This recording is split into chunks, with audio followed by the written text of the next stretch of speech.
How the military entered the Sierra Leonean politics. Sierra Leone has seen a couple of military takeovers since its independence. The first coup was in 1967, then another in 1968, with two others in 1992 and 1996 respectively. There was a general election in Sierra Leone on the 17th of March 1967, where the ruling party lost most of its power. It was in this election that Prime Minister Albert Magay got defeated. Albert Magay was the second Prime Minister of Sierra Leone and half-brother of Sir Milton Magay, the country's first Prime Minister. He was also the father of Sierra Leonean politician Charles Magay. 4 days after that general election, the democratic process got interrupted. On the 21st of March 1967, Brigadier David Lansana commanded Samuel Hinga Norman to arrest the newly elected Prime Minister, Siaka Stevens, just before the election result was announced. Brigadier Lansana then went on to establish martial law in the country after taking control of the national media houses and State House. David Lansana had been appointed Army Commander of Sierra Leone in 1964, and Prime Minister Albert Magay was a close friend of his. He made a national radio announcement on the 22nd of March 1967, which clarified his decision to declare martial law in Sierra Leone. Lansana's decision to take over the country and institute martial law was not welcomed by many of his fellow officers. They believed that the military should not be used to control the affairs of the government, and they felt David Lansana was not a disciplined leader either. So, some senior military officers, including Major Charles Blake, removed him from his command on the 23rd of March 1967.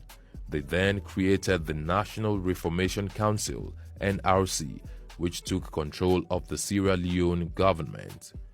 Lieutenant Colonel Andrew Junction Smith was asked to return to Sierra Leone and head the National Reformation Council in his country. Not too long after this, David Lansana and his sister-in-law, Ella Koblo Gulama, were arrested and accused of treason. They were accused of planning with former Prime Minister Albert Magay to remove the newly elected Democratic leader during the general election.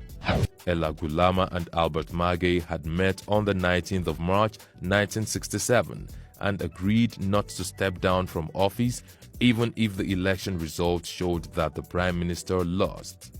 It was suggested that Brigadier Lansana staged the coup d'etat according to the wishes of his sister-in-law and his ally.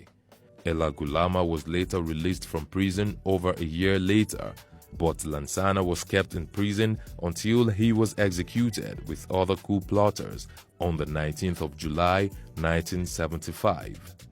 Later in 1968, there was a coup known as the Sergeant's Coup, which overthrew the National Reformation Council.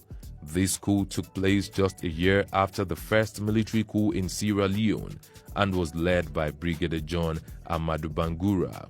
Brigadier Bangura was a soldier who supported democracy and wished it for his country after independence, so he was against the initial coup and how the country eventually came under a military ruling council. He created the Anti-Corruption Revolutionary Movement, ACRM, which was a group of non-commissioned officers of the military.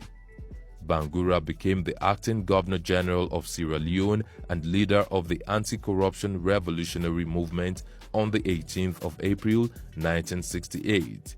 He had no intention of holding political power as a military leader, so he handed power over to Siaka Stevens as Prime Minister of Sierra Leone on the 22nd of April 1968.